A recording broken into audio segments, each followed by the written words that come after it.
दोस्तों, जैसा कि आपने अब तक सुन ही लिया होगा कि आरबीआई ने कहा है कि अब 2000 रुपये के बैंक नोट सर्कुलेशन से बाहर हो गए हैं।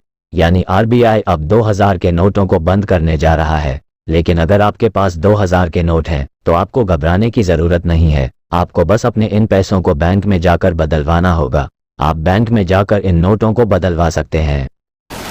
आरबीआई ने शुक्रवार को एक रिलीज में बताया कि 2000 रुपये के नोटों को सर्कुलेशन से वापस ले लिया गया है। अब आपको ये नोट एटीएम में भी देखने को नहीं मिलेंगे। आप 23 मई से किसी भी बैंक में जाकर इन नोटों को बदलवा सकते हैं। लेकिन यहाँ एक बात याद रखनी होगी कि आप एक बार में सिर्फ 20,000 रुपये ही बदलवा सकते हैं। यानी एक दिन में 2000 के सिर्फ 10 नोट ही आप बदलवा सकते हैं। इन नोटों को आप 30 सितंबर तक बदलवा सकेंगे।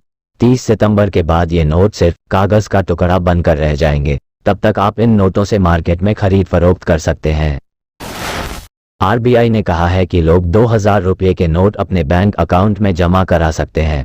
अपने बैंक अकाउंट में 2000 के नोटों को जमा करने की कोई लिमिट नहीं है। आप अपने अकाउंट में 2000 के कितने भी नोट जमा कर सकते हैं। इन्हें बिना किसी प्रतिबंध के सामान्य तरीके से ही बैंकों में जमा कराया जा सकता है।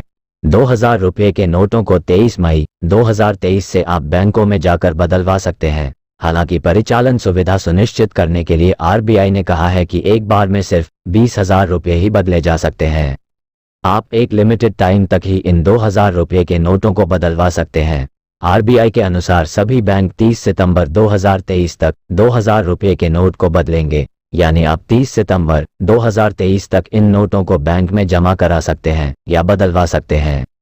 वैसे अगर देखा जाए तो यहाँ एक आम आदमी या गरीब आदमी को परेशान होने की कोई ज़रूरत नहीं है, क्योंकि ज़्यादातर आम लोगों के पास अब 2000 का नोट होगा ही नहीं। और अगर आपके पास है भी तो अभी आपके पास 4 महीने का टाइम है। आप जल्द से जल्द उन नोटों को अपने बैंक में जाकर अपने अकाउंट में जमा करवा सकते हैं।